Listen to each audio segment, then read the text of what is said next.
कहता है वो भला है, इम्पॉसिबल को पॉसिबल करने वाला है। जो सिचुएशन कभी आपको लगता है इम्पॉसिबल है, वो पॉसिबल हो जाएगी।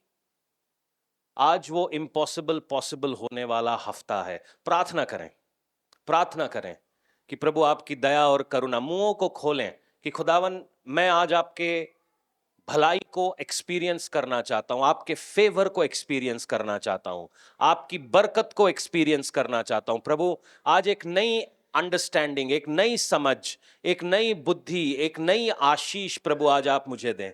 प्रभु आज मेरे जीवन को चेंज करें। प्रभु आज एक नई ताकत मुझे दें। प्रभु आज एक नई बरकत मुझे दें।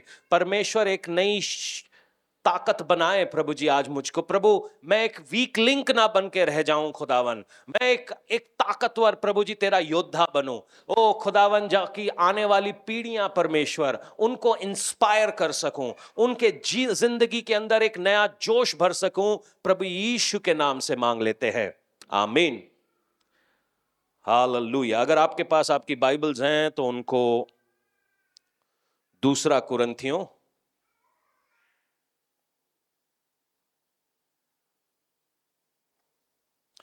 उसके 5 के 7 से लेकर 9 तक पढ़ लेंगे।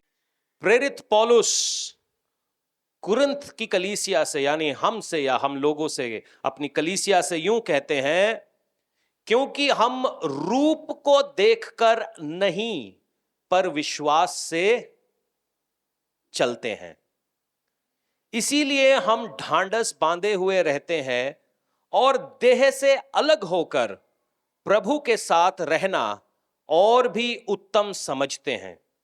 इस कारण हमारे मन की उमंग यह है कि चाहे साथ रहे चाहे अलग रहें, पर हम उसे भाते रहें। मेरा उठना बैठना तुझे, ये जो गीत है इसका जो मूल वर्स है या जो मूल शब्द है वो यहां से निकला है कि हम देखकर, साइट से नहीं चलते हैं, हम विश्वास से चलते हैं। अगर आप अब्राहम साइट से चलता तो 90 वर्ष पार कर गई सारा को इसहाक पैदा नहीं होता, क्योंकि वहां पर आईवीएफ भी नहीं था। अगर पतरस डर के मारे नाव में बैठा रहता तो तूफानी पानी के ऊपर वो भी ना चलता। अगर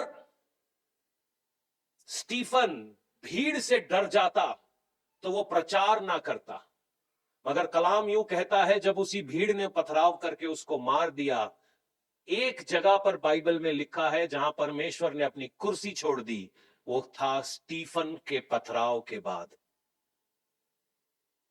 ऐसा और कहीं नहीं लिखा कि परमेश्वर अपनी कुर्सी से खड़ा हो गया, ऐसा केवल एक जगह पर लिखा है। जब स्टीफन को पथराव हुआ, जो मिशंस पे गया था, परमेश्वर अपनी जगह से उठकर खड़ा हो गया, क्योंकि परमेश्वर जानता है जो उसके फौजी हैं उनका मूल्य क्या है,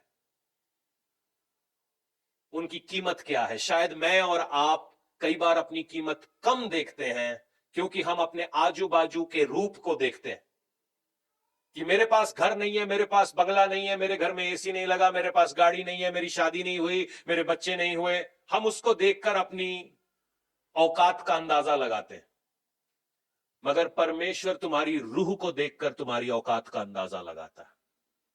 तुम्हारे पैसे से नहीं, तुम्हारे विश्वास से। लोग तुम्हारी औकात का अंदाजा तुम्हारी सक्सेस से लगाते हैं, मगर परमेश्वर तुम्हारे विश्वास को मूल्यवान समझता है। दुनिया के हिसाब से अगर हम देखेंगे तो हो सकता है हम सबसे बड़े बेवकूफ और सबसे बड़े लूजर्स हैं, मगर जब वो दिन आएगा, जब वो वापस अपने सिंहासन पे आएगा, किसने क्या खोया है, किसने क्या पाया है, वो दिन डिसाइड करेंगे। अभी के लिए लोगों को चैट करने दो। मेरी बात समझ रहे? विश्वास का चलना बड़ा मुश्किल है।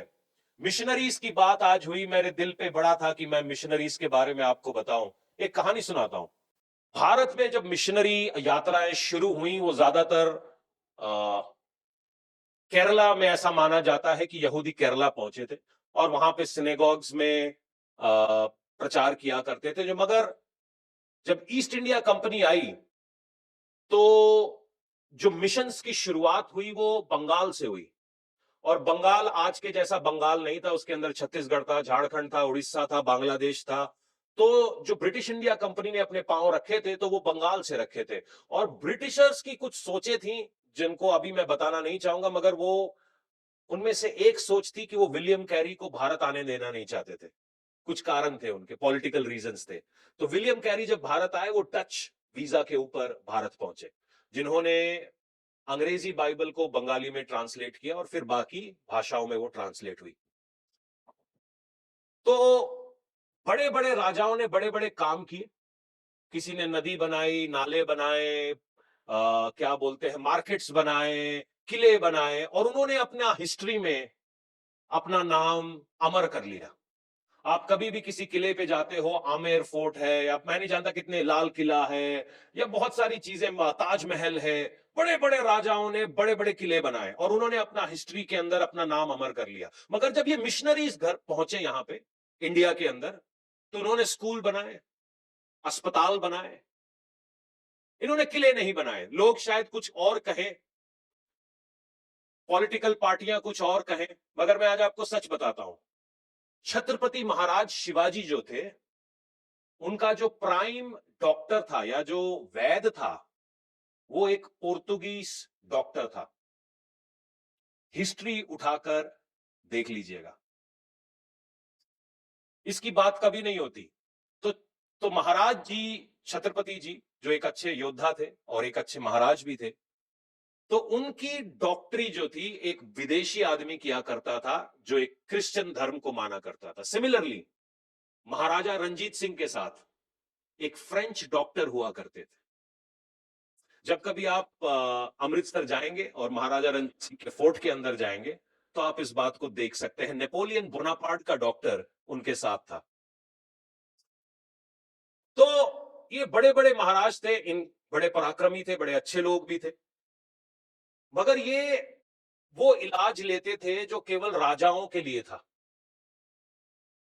मिशनरीज इंडिया आते हैं, उन्होंने किले नहीं बनाए, उन्होंने स्कूल और अस्पताल बनाए।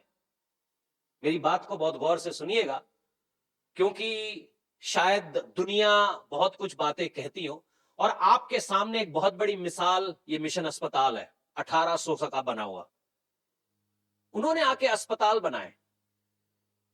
जब भारत के पंजाब की महिलाएं, कम से कम मेरा ऐसा मानना है कि वो बहुत सारी महिलाएं प्रसव पीड़ा में, प्रेगनेंसी की डेथ में होती थी, क्योंकि उस समय दाइयां जो होती थी घरों में जाके बच्चे पैदा कराती थी, उनके पास मेडिकल हेल्प नहीं थी। कितनी औरतें, अभी डेटा है नहीं मगर होगा, अगर हम इसकी हिस्ट्री में जाएंगे, मेरे पास नहीं है, कितनी औरतें प्रसव पीड़ा से मर गईं, कितने बच्चे मर गए। मगर एक मिशनरी आता है और वो एक अस्पताल बनाता है, तो उसने क्या बुरा किया? जो राजा महाराजा डॉक्टरों की सेवा ले रहे थे, वो सेवा आम आदमी को मिलने लगती है, तो उसने क्या बुरा किया? ये थोड़ी सोचने की बात है।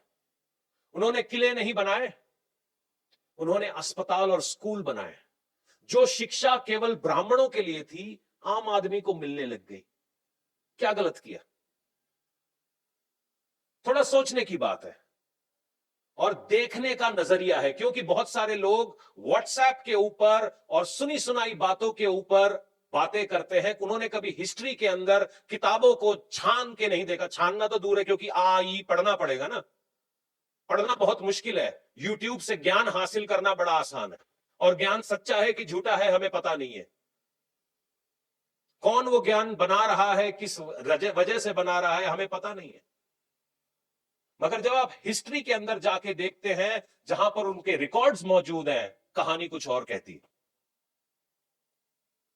आज वही मिशनरी जगहें जहां पर कल आम आदमी की उम्मीद थी, उसके ऊपर बुलडोजर चलाए जाते, वहां सलीबें गिराई जाती हैं, क्यों? क्यों? जबकि भारत के आधे से ज्यादा एमपीज किसी ना किसी मिशनरी स्कूल में पढ़ के आए हैं। क्यों ये एमपीज अपने बच्चों को बाहर विदेशी जगहों पर भेजते हैं पढ़ने के लिए? कोई सवाल पूछे इनसे, क्यों भेजते हो भाई? और फिर वो वापस इंडिया आते हैं और मसीहों के खिलाफ जहर उगलते हैं। सोचने की बात है, समझने की बात है। और इसी मिशन से मेरे को याद आता है, बंगाल की एक कहानी है। वो कहानी में ऐसा था कि दो मिशनरी थे, वो अस्पताल चलाया करते थे कि हैजा फैला हुआ था। और ये अस्पताल जो है टेंटों में चला करता था, क्योंकि बंगाल का एक दौर था कि वहां पे बहुत तेज हैजा था। ब्रिटिश सरकार ने थोड़ी रोडें बनाई थी, और जब भी हैजा आता था, जैसे आपको मालूम है कोरोना का दौर आप सभी ने देखा है, जगहें खाली हो जाती थी। तो जो एक पिंड में हैजा है तो सब लोग उस पिंड को छोड़ देते थे, वहां का पानी त्याग देते थे और वहां से भाग जाते थे। जो लोग नहीं भाग सकते थे वो मरते थे या मौत का इंतजार करते थे, क्योंकि हैजा का कोई इलाज नहीं था और गांव के गांव मर रहे थे। दो बीमारियां थी, हैजा और चूहे से देने वाला प्लेग। ऐसे मौकों पर जो राजे महाराजे थे, जो वो भाग रहे थे, वो अपनी जिंदगियां बचा रहे थे, अपने महलों में अपने आप को बंद कर रहे थे। मगर दो मिशनरीज थे बंगाल में, जिनके नाम का मुझे पता नहीं है। वो लोग गांव गांव जाकर सेवा कर रहे थे। उनमें से एक हस्बैंड था, एक वाइफ थी। तो वो जा रहे थे और अचानक से उनके पास एक गाड़ी थी। उन्होंने कहीं से एक गाड़ी जुगाड़ी, और ये अर्ली 1900s की बात है। उनको कहीं से एक गाड़ी मिल गई, कैसे भी करके। रोडें भी नहीं थी, मगर फिर भी वो विश्वास से वो गाड़ी चला रहे थे। तो गाड़ी मिल गई। अब अचानक से पेट्रोल स्टेशन आपको कहां होते होंगे, तो एक गांव से दूसरे गांव जा रहे हैं, उनको पेट्रोल भी नहीं मिला, रास्ते में खड़े दोनों हस्बैंड वाइफ। अचानक से सामने से एक मिलिट्री का ट्रक जाता है। तो वो मिलिट्री वाला दिन को देखता है, पूछता है जी कहां जा रहे हो? हम तो वहां से सब कुछ खाली करवा के आ गए। कहता जी हम वहां जा रहे हैं सेवा करने के लिए। तो कहता आप रास्ते में क्यों रुके हुए हो? कहता जी हमारा पेट्रोल मुक गया और आने जाने का कुछ साधन है नहीं। तो ये मिलिट्री का ट्रक वाला उतरता है, कहता जी मैं आपको तेल दे सकता हूं, मेरे पास एक्स्ट्रा तेल है। तो ये जो होते हैं, कहता जी हमारे पास कैन ही नहीं है। तो ये ट्रक वाला पूछता है क्या है? वो कहता है जी हमारे पास बेड पैन है। बेड पैन समझते हैं, जितनी नर्सें हैं, है ना, जिसके अंदर कई बार आप अस्पताल में जाते हो तो वो बेड पैन देते हैं आपको, आपको रिलीफ कराने के लिए, उसको बेड पैन बोलते हैं। तो इनके पास दो चार बेड पैने थी। इन्होंने दो चार बेड पैन दिए, कहते जी इसी में डीजल डाल दो या जो भी ये तेल डाल दो। तो उन्होंने ट्रक से तेल निकाला, वो बेड पैन के अंदर डाला और वो ट्रक वाला आगे चला गया। पीछे से एक और पुलिस वाला आ रहा था। तो पुलिस वाले ने इनको देखा, कहते यार ये गोरे हैं, अनजान जगह पर बैठे भाई साहब। तो पूछते आप यहां पे क्यों बैठे हो? कहते जी हम पेट्रोल मुक गया। तो पुलिस वाला बोलता है क्या करूं मैं आपके लिए? मतलब कुछ करने की जरूरत नहीं है, हमारे पास, हम अपना इंतजाम कर रहे हैं। तो ये जो पुलिस वाला था अविश्वासी था। तो इन्होंने देखा ये मियां बीवी अपनी गाड़ी में बेड पैन उलट रहे हैं। इसको पता नहीं था पूरी स्टोरी क्या है। जब इन्होंने बेड पैन उलटने हुए देखा, ये हंसने लगा जोर जोर से। कहता आप कौन हो? कहता जी हम मिशनरी हैं। कहता मिशनरी तो हो, फेथ ठीक है, मगर बेड पैन से गाड़ियां नहीं चलती, शायद आपको प्रॉब्लम है, आपको पता नहीं है क्या है। वो तो इन दोनों ने भी जवाब दिया कि आप प्रभु पे विश्वास करते हैं। कहता है प्रभु रभु कुछ नहीं है, जो कुछ है अभी है, ताकत है, मैं आपका विश्वास नहीं करता, ये गाड़ी कलते ही नहीं चलेगी। कहता गाड़ी चल गई तो? कहता मैं आज से विश्वास कर लूंगा। तो उन्होंने कहा रुको रुको रुको। तो उन्होंने एक बेड पैन उल्टा, दो बेड पैन उल्टे, तीन बेड पैन उल्टे, और ये हंस रहा है सामने खड़ा होके। दोनों गोरे हैं, ये एक अफसर है, एक मिशनरी है। ये अपनी गाड़ी में बैठते हैं, चाबी लगाते हैं, गाड़ी स्टार्ट हो जाती है। वो बेचारा विश्वास करने लगता है कि प्रभु बेड पैन से भी गाड़ी को चला सकता है। तो ये कहानी है विश्वास की। मैं कई बार अपनी एक गवाही में बता चुका हूं कि मेरी मोटरसाइकिल का तेल गया था मुक। मेरी जेब में आमतौर पे आज भी देखेंगे तो मैं अपना बटुआ कभी साथ लेके नहीं चलता। मुझे लगता है मैं और बटुआ एक दूसरे के लिए बने नहीं है। कहां पे पड़ा है मुझे ये भी याद नहीं है, और दिन में 4 बार मेरा बटुआ खोता है। और फिर मैं बार बार उसको ढूंढ के निकालता हूं। तो इसलिए मेरे और उसके बीच में एलर्जी का रिश्ता है। मुझे लगता है वो एलर्जी है मेरे जीवन की। एक दिन मेरी जेब में बटुआ नहीं था, मेरी गाड़ी में तेल नहीं था, और मेरा घर करीबन 27 या 30 किलोमीटर दूर था। मेरे पास ऑप्शन था कि मैं भीख मांगू कि यार 100 रुपए उधार दे दो, मैं कल आके आपको दे दूंगा, और जो कि मैं ले भी लेता, अपना शायद ड्राइविंग लाइसेंस या कुछ छोड़ देता, अपना बैग छोड़ देता, अपना कोई सामान छोड़ देता, कल ले लेता। मगर मेरे जमीर को गवारा नहीं हुआ। मैं क्या यार, परमेश्वर मैं तेरा नाम जानता हूं, मैं भीख नहीं मांगूंगा। खाली टंकी पे प्रार्थना करके 27 किलोमीटर गाड़ी चला दी है मैंने। विश्वास असंभव को संभव करता है। ताली मत बजाओ, ये स्कीम आ गई मेरे दिमाग में। मैं फिर बोलता हूं, उस दिन मेरे जेब में थे पैसे। मैंने लगाया कि प्रभु एक बार प्रेयर करने से तो गाड़ी में तेल आ गया, अब तो जिंदगी में कभी तेल नहीं भराऊंगा, प्रेयर से चलूंगा। तेल नहीं भरा रहा था क्योंकि इससे 2 हफ्ते पहले ही पेट्रोल आ गया था। अब थे मेरे जेब में पैसे, और मैं प्रेयर करता हुआ जा रहा हूं, अन्य भाषा बोल रहा हूं, हालेलुया हालेलुया, चलो चलो चलो चलो चलो चलो चलो। कांटा, जो फ्यूल का टैंक है वो लाल पे था, मतलब वो जो कांटा था लाल पे था। मैं प्रेयर करी जा रहा हूं, प्रभु आज तो कुछ नहीं होना, आज तो कुछ नहीं होना। सूरज कुंड के एक जगह के ऊपर आईबीबी का पेट्रोल पंप है, वहीं आके बंद हुआ। मैं क्या प्रभु, मेरे विश्वास में क्या कमी है? तो पवित्र आत्मा अंदर से बोलता है कि उस दिन तेरे पास मदद करने के लिए कुछ नहीं था, आज तेरी जेब में पैसे हैं, क्रेडिट कार्ड है, जा जाके पेट्रोल भरा। तो कई बार हम विश्वास को अलादीन का चिराग समझते हैं कि घिसे जाएंगे घिसे जाएंगे घिसे जाएंगे घिसे जाएंगे, कुछ ना कुछ होगा। तो मैं अपनी जिंदगी से आपको यह बताना चाहता हूं, जब तुम्हारा मदद करने के लिए रास्ते पे कोई ना हो, वो परमेश्वर मदद करता है। वो आसमान से भेजी हुई मदद है। मगर जब तुम अपनी मदद खुद कर सकते हो तो क्यों नहीं करते?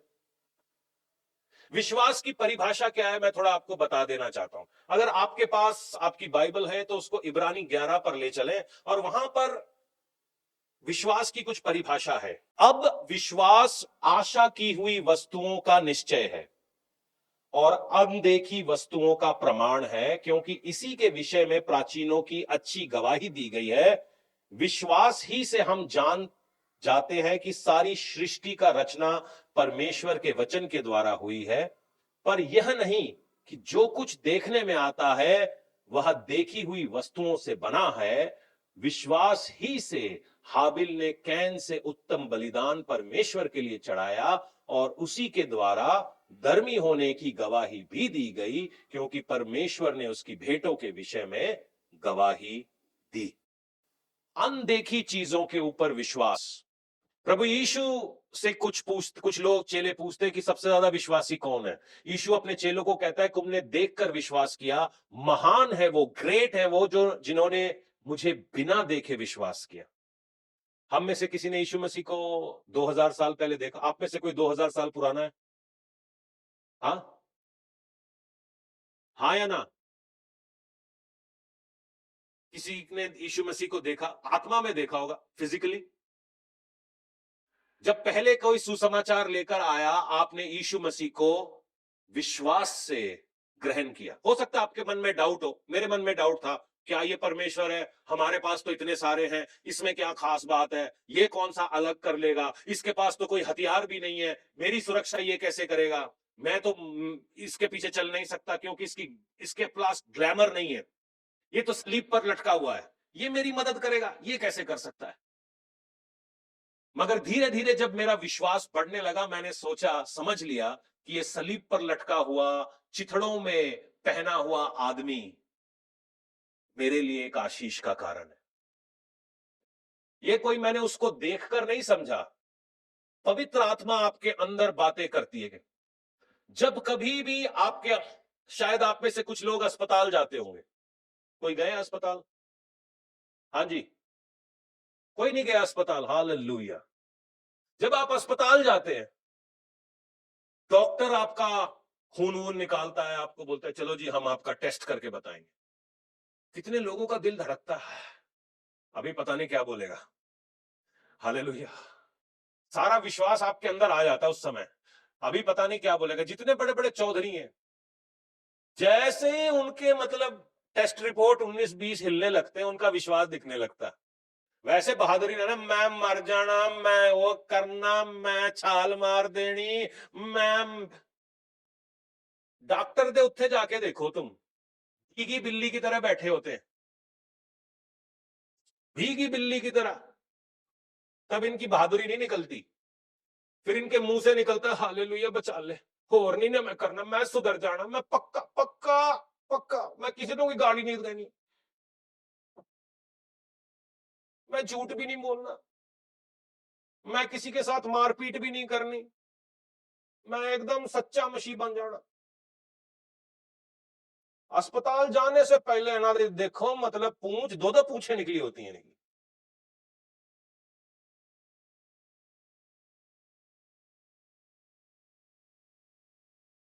जब भी डॉक्टर आपका खून लेके अंदर जाता है, डॉक्टर कुछ कह रहा है आपसे, ओ जी आपके खून में ये कमी है, वो कमी है, अंदर से शायद आपका विश्वास बोलता है बोला चुप हो जा, अपनी डॉक्टरी तो अपने पास रख, मेरा यहोवा मुझे जिंदा करेगा। होता है ना कई बार।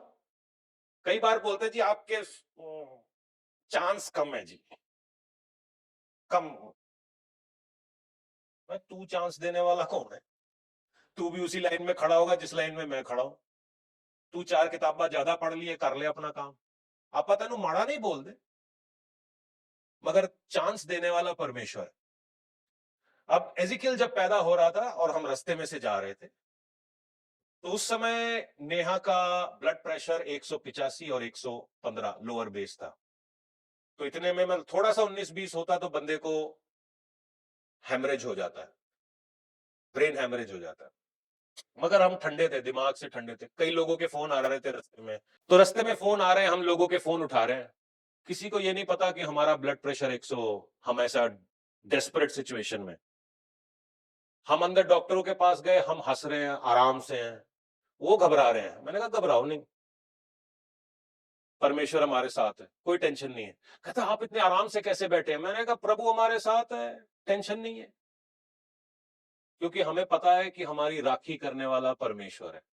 ये विश्वास, ये पवित्र आत्मा आपके अंदर से बोलता है। ये जो रिपोर्ट ये बोल रहे हैं, ये जो बातें ये कह रहे हैं, ये छोटी सी आवाज है जो आपके अंदर आती है कि ये जो कह रहे हैं, ये जो दिख रहा है, शायद ये सही नहीं है। हमारा दिमाग खराब नहीं है, हम पागल नहीं है, हमारे पास कुछ है जो हमारे कदमों को गाइड कर रहा है। हमें मालूम है तुम्हारे किताबें क्या कह रही हैं, हमें मालूम है तुम्हारा ब्लड रिपोर्ट क्या कहता है, मगर मेरे अंदर कुछ है जो कहता है कि मेरा परमेश्वर मुझे कुछ नहीं होने देगा।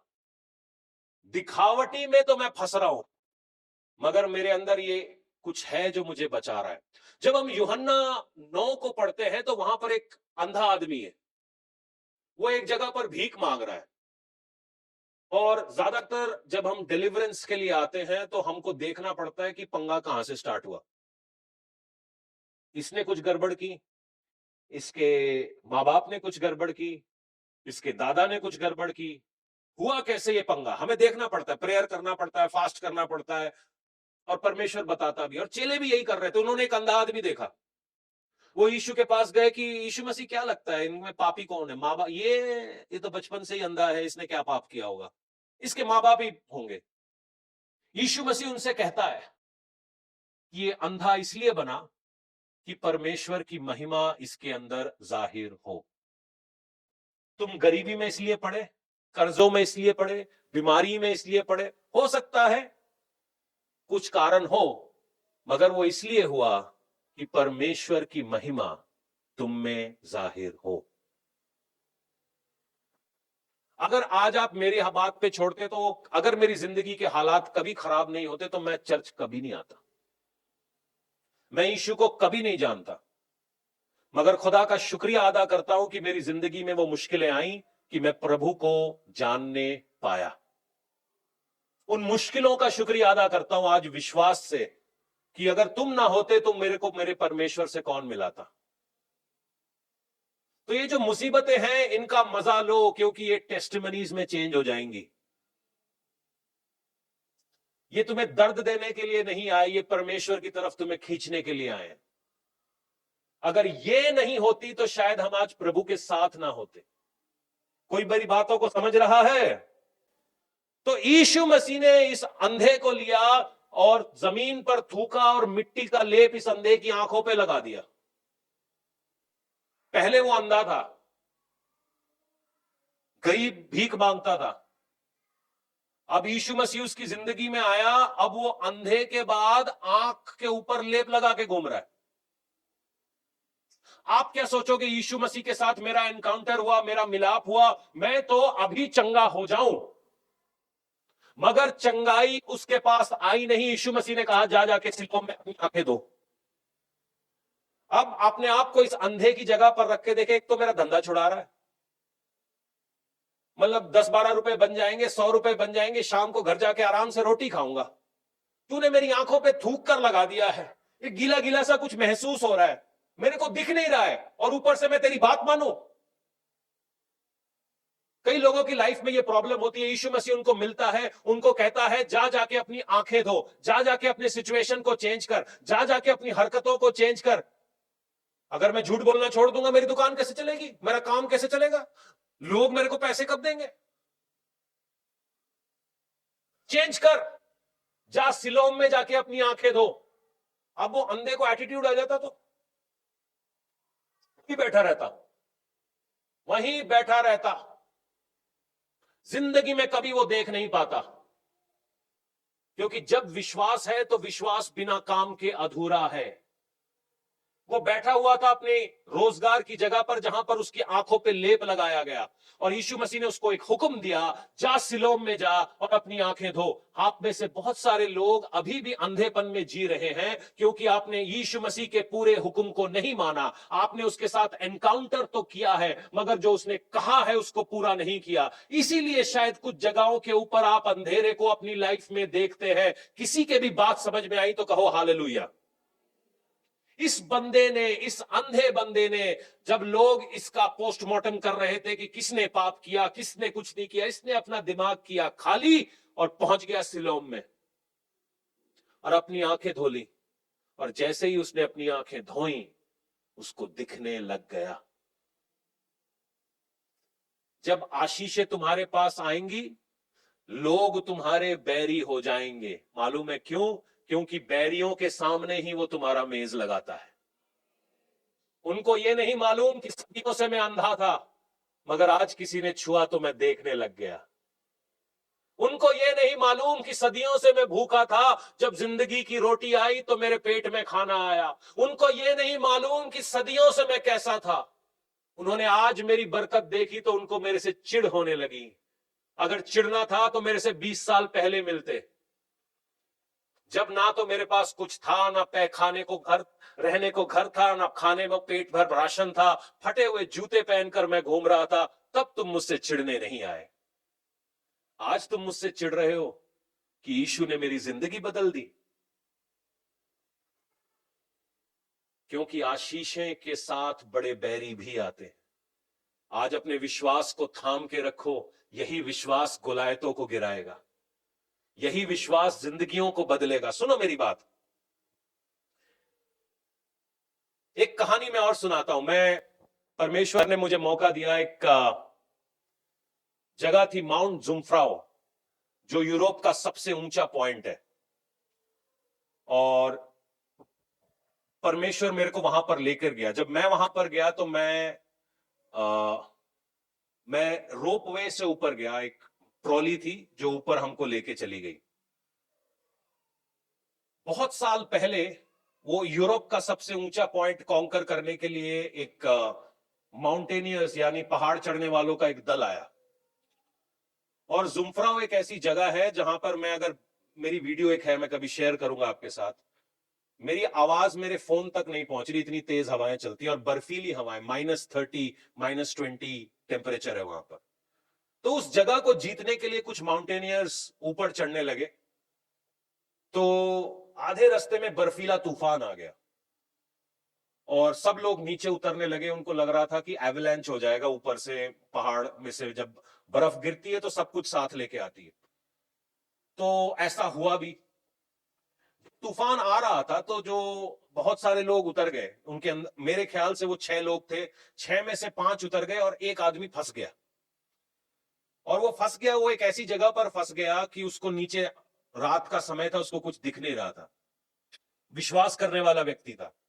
उसने अपने हार्नेस पहनी हुई थी, जो माउंटेनियर्स होते हैं अपने हार्नेस अपने कमर में डालते हैं और एक रस्सी से वो लटके हुए होते हैं। तो वो प्रभु से प्रार्थना कर रहा था कि प्रभु, मैं तो मरने पर हूं, मेरी मदद कर। ये सारे पांचों के पांचों तो पता नहीं कहां है, ये मेरी मदद के लिए वापस आएंगे भी कि नहीं आएंगे मुझे नहीं पता। मैं यहां पे लटका हुआ हूं, मैं ऊपर भी नहीं जा सकता हूं और नीचे भी नहीं उतर सकता हूं। तो उसके पास एक जर्नल था, तो उस जर्नल पे वो जैसे भी लिख पाया उसने लिखा। पवित्र आत्मा ने उसको कहा कि रस्सी काट दे। पवित्र आत्मा ने उससे कहा कि रस्सी काट दे, और उसने रात भर रस्सी नहीं काटी। पवित्र आत्मा बार बार बोलता रहा कि रस्सी काट, रस्सी काट, रस्सी काट। ये विश्वास रख रहा था, ये प्रेयर कर रहा था, मगर इससे रस्सी नहीं कटी, डर के मारे। सवेरे जब उसकी लाश मिली तो वो जमीन से केवल 5 फुट ऊपर था।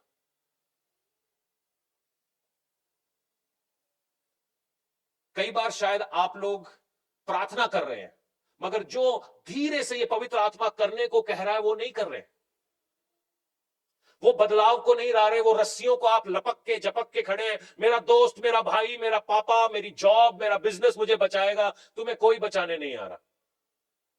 जो पवित्र आत्मा कहता है उसको फॉलो करो।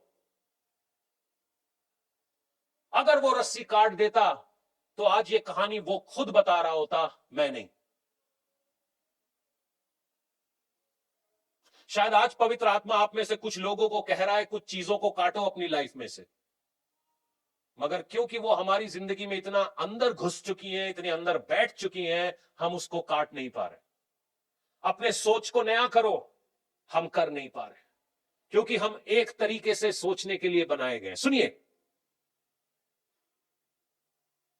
ये स्टोरी मेरे को बहुत फैसिनेट करती है। वो जो औरत थी जिसको 12 साल से लहू बहने की बीमारी है। अगर गॉस्पल के अंदर कोई ऐसी चीज है, कुछ स्टोरीज हैं जो आपके दिमाग में रह जाती है, उनमें से एक ये 12 साल, 12 साल की बीमारियां, 12 साल की प्रॉब्लम, 12 महीने, 12 गोत्र इजराइल के। और जा जाके वचन यूं कहता है कि इसने सबको अपना सब, मतलब पैसा गवा दिया, फैमिली गवा दी, और सेहत हर रोज इसके अंदर से निकल रही है। 12 साल की बीमारी के बाद भी ये औरत के पास ये विश्वास था कि अगर मैं यीशु को छू लूं तो। कुछ लोग तो 12 दिन के बाद कहते हैं नहीं नहीं, कुछ बाबा बाबा बाबा ढूंढ दो, बाबा झाड़ा करेगा मेरा। कुछ लोग तो 12 घंटों में उफ बोल जाते हैं। 12 साल के स्ट्रगल के बाद इस औरत के अंदर विश्वास था कि मैं किसी तरीके से यीशु को छू लूं। यीशु इसको चंगा भी नहीं करना चाह रहा था, यीशु कहीं और देख रहा था। यीशु तो यईर की घर में जा रहा था जहां पे कोई एक मर रहा था, उसकी बेटी मर रही थी। मगर इस विश्वास से जब इस औरत ने इसको छुआ, इसने यीशु को अपने जगह पर रोक दिया। यीशु पलट के पूछता है, मुझे किसने छुआ? छू तो सभी रहे थे, मगर चंगाई केवल विश्वास ही निकाल सकती है। चर्च में बैठे तो सभी हैं, मगर कुछ ही लोग विश्वास से अभिषेक को खींच लेते हैं। बाइबल तो सभी के हाथ में है, मगर कुछ ही लोग विश्वास के जरिए से जब इसको पढ़ते हैं, उनकी जिंदगी में जयवंत अनुभव आ जाता है। ये सबके लिए नहीं है, ये उनके लिए है जो अपने विश्वास को आखिरी दम तक रखे रहते हैं। विश्वास का मतलब ये नहीं है कि आपकी लाइफ परफेक्ट हो जाएगी। जो लोग बेचना चाहते हैं, विश्वास कर लो अलादीन का चिराग तुम्हारे हाथ में लग गया, पैसा आएगा, गाड़ियों में घूमोगे, बंगलों में घूमोगे, तुम्हारी फोटोएं हर जगह पे लगेंगी। जिन लोगों की बातें मैंने आपसे कही, साधु सुंदर सिंह, कभी उनके घर गए हैं आप लोग? ज्यादा दूर नहीं है, बगल में, चंडीगढ़ के पास है। जाके उस बंदे का घर देखना। कितनी जगहों पर आपको साधु सुंदर सिंह का फोटो मिलेगा। हमने 2 मसीह चौक बना दिए यहां पे गुरदासपुर में। एक चौक साधु सुंदर सिंह के नाम पर भी रख लेते, जिनके बच्चे हो तुम। कितने टिकट्स आपको मिलेंगे? क्या मिलेगा इस आदमी के पास? जिन जिन मिशनरीज की बात मैं कर रहा हूं, कोई जर्मनी से आ गया, कोई फिनलैंड से आ गया, कोई यूरोप से आ गया अपनी जिंदगियां दांव पर लगाने के लिए। क्या लगते हैं हम उनके रिश्तेदार हैं? कौन है हम उनके? पॉलिटिकल पार्टीज बोलती हैं कितना पैसा दे दोगे भाई मरने के लिए? क्यों ग्रैहम स्टेन इंडिया मरने को आ गया? कितना पैसा मिला ग्रैहम स्टेन की बीवी को कि उसने दारा सिंह को भरे कोर्ट में कहा कि मैं इसे माफ करती हूं, कि जो उसके पति और 2 बच्चों का हत्यारा है। क्या मिल रहा है उस औरत को?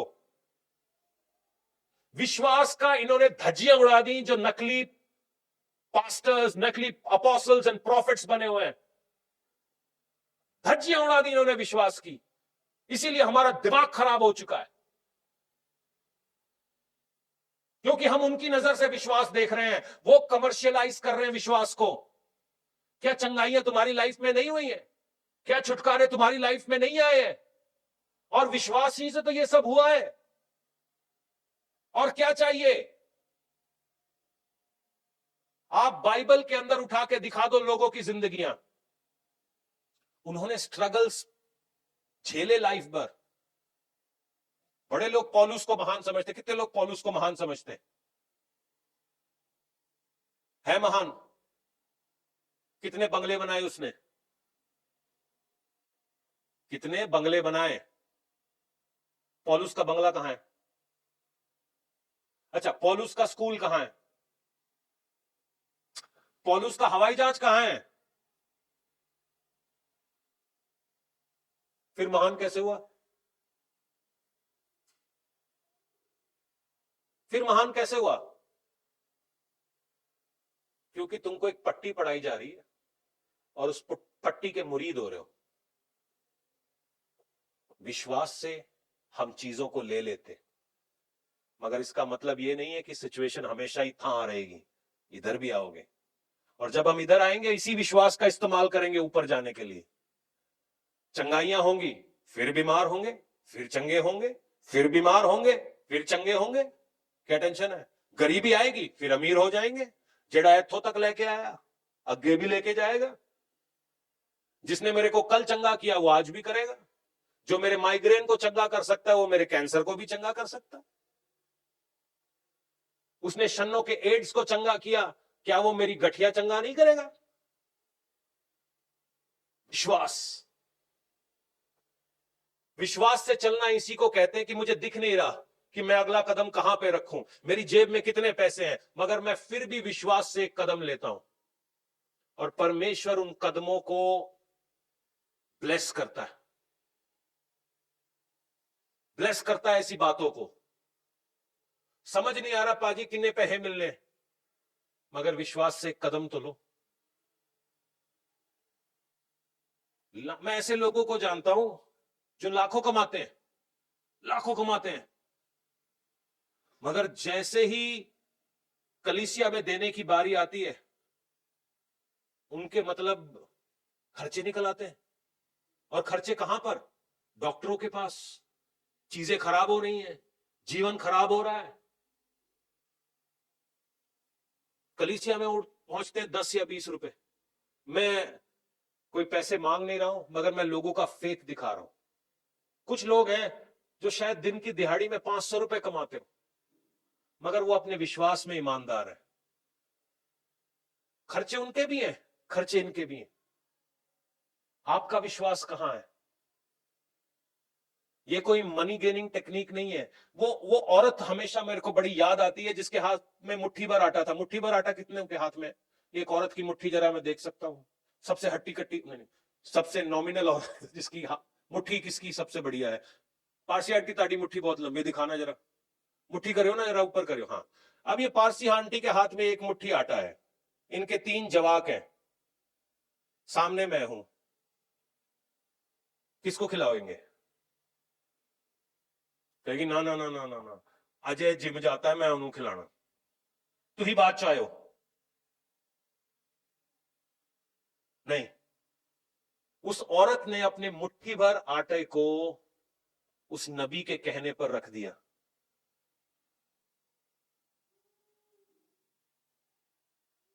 वो और उसका घराना खाता रहा। कलीसिया पता क्या है, बड़ा दुख के साथ कहना पड़ता है, कलीसिया कमर्शियलाइज हो गई। बहुत फोन्स आते हैं हमें और हमें पता है कौन क्या कह रहा है। जब नोट होता है इनके पास तो ये सबसे बड़ा प्रॉफिट ढूंढते हैं कि कोई हमारे लिए प्रेयर कर दे, कोई ले हैंड्स कर दे। जो सबसे ज्यादा मतलब रेट है सबके 20,000, 25,000, 30,000, 50,000। पहले जब मुसीबत आती है 50,000 वाले के कॉल करेंगे, पापा जी हाडे ले हैंड करो। 50,000 वाले ने ले हैंड किया, कुछ नहीं होया। फिर कहते आप थोड़ा घटा लिए, ये डॉक्टर वड़िया नहीं वधिया नहीं लगे, थोड़ा दूजे डॉक्टर पे कोल चलिए। किन्ने ताड़ा रेट की है 25 और तू ही ले हैंड करो, उन्होंने से भी करा लिया। फिर कितना ताड़ा कितना आया 15 वाले से भी। ऐसे करते करते 500 तक आ गए। 50 से शुरू हुए थे, 500 पर आगे ले हैंड पे रुमाल भी ले लिया, सब कुछ ले लिया। गल किते मुकी नहीं। फिर वो हाडे वर्गे लोगों को ढूंढते हैं जो फ्री में प्रेयर कर दे। जब तुम्हारे हालात ठीक थे तो पहले हमारे पास क्यों नहीं आए? पहले क्यों नहीं आए? मैं तो तब भी वहीं था जहां आज हूं। सोचने वाली बात है कमर्शियलाइजेशन। जब सब लुट गया, सब खराब हो गया, तब आप हमारे पास पहुंच रहे हो। हमने तब भी तुमसे कुछ नहीं लेना था, आज भी कुछ नहीं ले रहे। अगर तुम थोड़ा पहले जाग जाते तो शायद बच जाते। This is called commercial faith, कि मेरा हनीमून खत्म नहीं होगा मगर जागो। जितने लोगों की शादी हो गई, एक बार जागो, थोड़ा एक दूसरे को देखो, थोड़ा प्यार से देखो। सायरा पीछे मुड़ के देख। हाँ आप भी आगे देखिए। जितने लोगों की शादी कितनों की हो गई है? हो गई। एक दूसरे को देखो, प्यार से देखो, प्यार। राज हाँ देख। हाँ कि दादा चल रहा है, हनीमून चालू है? हाँ जी। कितने दिन चले ताड़ा हनीमून? वध से वध च्युइंगम की तरह खींचा होगा तो 1 साल। उसके बाद डार्लिंग परोठे कितने हैं? 6 बज गए, उठी नहीं तू? उठ। चाह कौन बनाएगा? तेरी मां ने तेन कुछ सिखाया नहीं? चाह बना। हनीमून खल्लास, let's talk business. Honeymoon 72 mm में अच्छा लगता है, 35 mm में अच्छा लगता है। वो गाने गाते हैं, हम भी सोचते हैं हम भी गाना गाएंगे, मगर गा के देखो सिर्फ बाथरूम में अच्छा लगता है, क्योंकि वहां कोई सुन नहीं रहा होता है।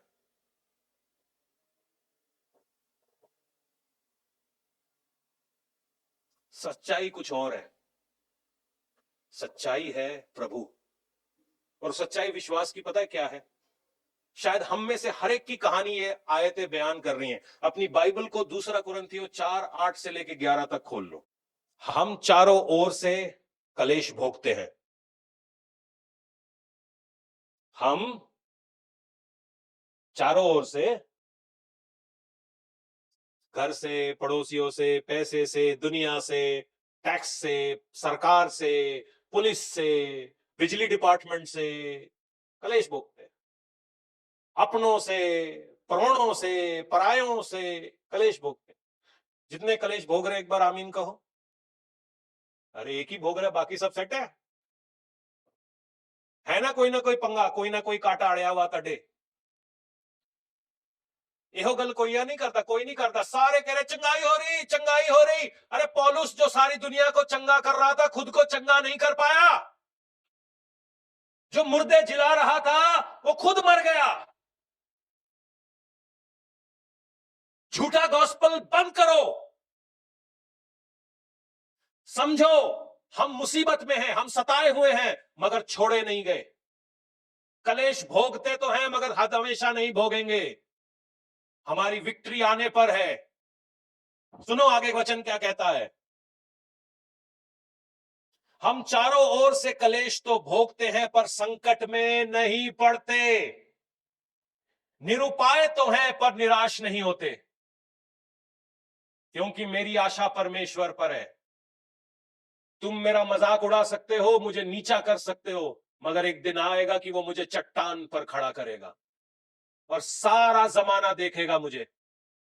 तुम आज मेरा मखौल बनाओ, तुम आज मुझको नीचे करके देखो, मगर कल मेरा होने वाला है। तुम मुझे 100 मुक्के मार सकते हो, मगर जब मेरी बारी आई, मैं एक में गेम निपटा दूंगा। कोई तो कहे हालेलुया। सताए तो जाते हैं पर त्यागे नहीं जाते, गिराए तो जाते हैं पर नष्ट नहीं होते। हम यीशु की मृत्यु को अपनी देह में हर समय लिए फिरते हैं कि यीशु का जीवन भी हमारी देह में प्रकट हो। ये जो गॉस्पल की वजह से दुख उठा रहे हो, ये तुम्हारे अंदर पावर को लेकर आता है, अभिषेक को लेकर आता है, एनॉइंटिंग को लेकर आता है, और इस पे शैतान का जोर नहीं चलता। ये तुमसे कोई नहीं छीन सकता। मैं ये नहीं कहता कि सारी जिंदगी भर दुख भोगोगे, मैं ये नहीं कहता सारी जिंदगी भर लताड़े जाओगे, मगर वो समय आ रहा है, इसको भोगो, परफेक्ट हो इसमें, अपना क्रूस उठाकर चलो, ताकि रिजरेक्शन भी अंदर से निकल के आए। आमेन। क्योंकि हम जीते जी सर्वदा यीशु के कारण मृत्यु के हाथ में सौंपे जाते हैं कि यीशु का जीवन भी हमारे मनोहर शरीर से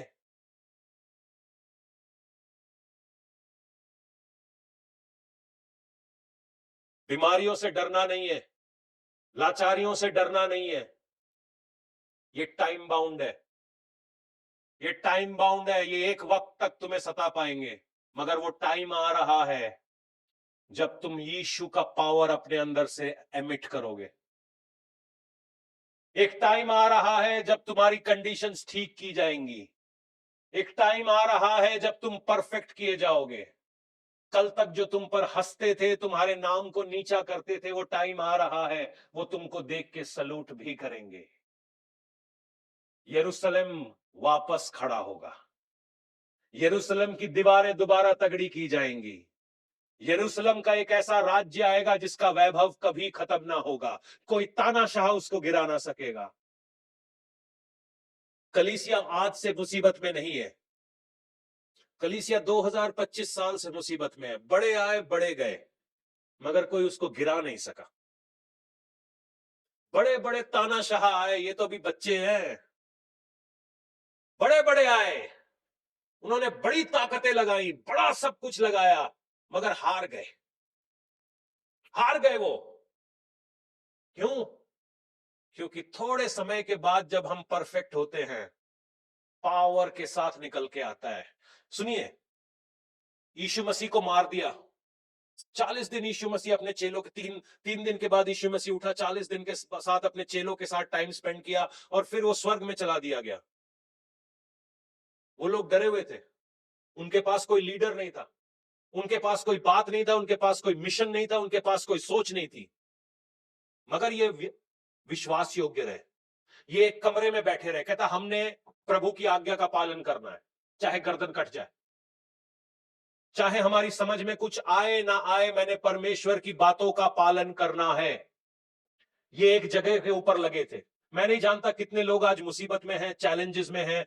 मैं आज चाहता हूं, अगर जो कुछ भी प्रभु आपसे करने को कहता है, शायद प्रभु कहता होगा रात के 3 बजे उठ जा, शायद प्रभु कहता होगा कि ये दिन को फास्टिंग रख ले, शायद प्रभु कहता होगा कि इसी भजन को 100 बार पढ़ ले, शायद प्रभु कहता होगा कि कुछ मत कर कि मेरा नाम हालेलुया होज़ैना अपने कमरे में लिए चली जा। मैं नहीं जानता प्रभु तुमसे क्या कह रहा है, मगर आप उसमें विश्वास योग्य रहो। मैं चाहता हूं कि विश्वास योग्य रहो। कई बार हमने चीजों को इतने कस के पकड़ रखा है कि हमारा छुटकारा दूसरी तरफ है, हमें नजर नहीं आता। यीशु मसीह के 12 चेले थे, मगर एक ही पानी पर चला, क्योंकि वो पागल था।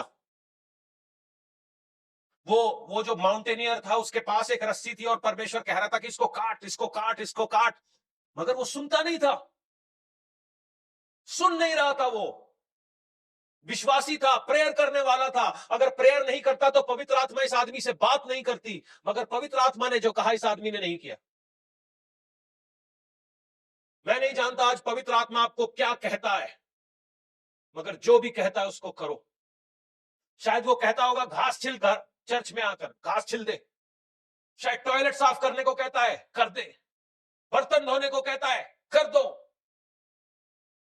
मुझे नहीं मालूम वो आप क्या करने, शायद सुसमाचार सुनाने को कहता है, कर दो, अपने घर को खोल दो वचन के लिए, मैं नहीं जानता क्या है, मगर वो किया तो मसीह की पावर तुम्हारे देह से निकल के आएगी। जैसे उन 120 के ऊपर रुकी, वो तुम्हारे ऊपर भाई वो पावर रुकेगा। आज प्रार्थना करें कि प्रभु आज मुझे ऐसा विश्वास दे कि मैं पहाड़ों को हिलता हुआ देखूं। विश्वास की एक नई परिभाषा मैं आज आपको दिए जाता हूं। मुसीबतें आएंगी, चैलेंजेस आएंगे, पहाड़ आएंगे, समुंदर आएगा, मगर यीशु को थामे रहना, वो तुमको किसी भी गहरे कुएं से निकाल लेगा। आप प्रभु यीशु के मिशनरीज हैं, प्रभु यीशु की फौज हैं, और वो राजा ही क्या जो अपनी फौज की वैल्यू नहीं करता, वो अपनी फौज की बहुत बड़ी वैल्यू करता है। अगर वैल्यू नहीं करता तो वो सलीब पर नहीं जाता, अगर वैल्यू नहीं करता तो वो पिता के दाहिने हाथ में बैठकर मेरे और आपके लिए प्रार्थना नहीं करता, अगर वैल्यू नहीं करता तो वो अपने हथेली पर तुम्हारा नाम नहीं गोदता, अगर वैल्यू नहीं करता तो वो वापस आने का वायदा नहीं करता, अगर वैल्यू नहीं करता तो वो कभी ये ना कहता कि मैं तुझको अपने साथ रखूंगा, अगर वैल्यू नहीं करता तो वो कभी ये ना कहता कि मेरे बाप के घर में बहुत घर है, मैं तुमको वहां ले जाऊंगा। वो बहुत वैल्यू करता है। तुम्हारी बीमारियां, तुम्हारी गरीबी, तुम्हारी लाचारी तुमको कभी ये ना कहे कि तुम वैल्यूड नहीं हो, तुम उसके विश्वास योग्य पात्र हो।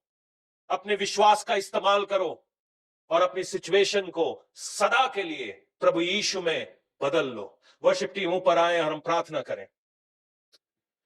जो आज तक आपने नहीं देखा, शायद आपसे शैतान कह रहा है सबकी लाइफ में होगा, तेरी लाइफ में नहीं होगा। आज उसके मुंह को करो बंद और उसको यूं कहो कि हम कलेश भोगते तो हैं, मगर सदा कलेश के वारिस ना रहेंगे।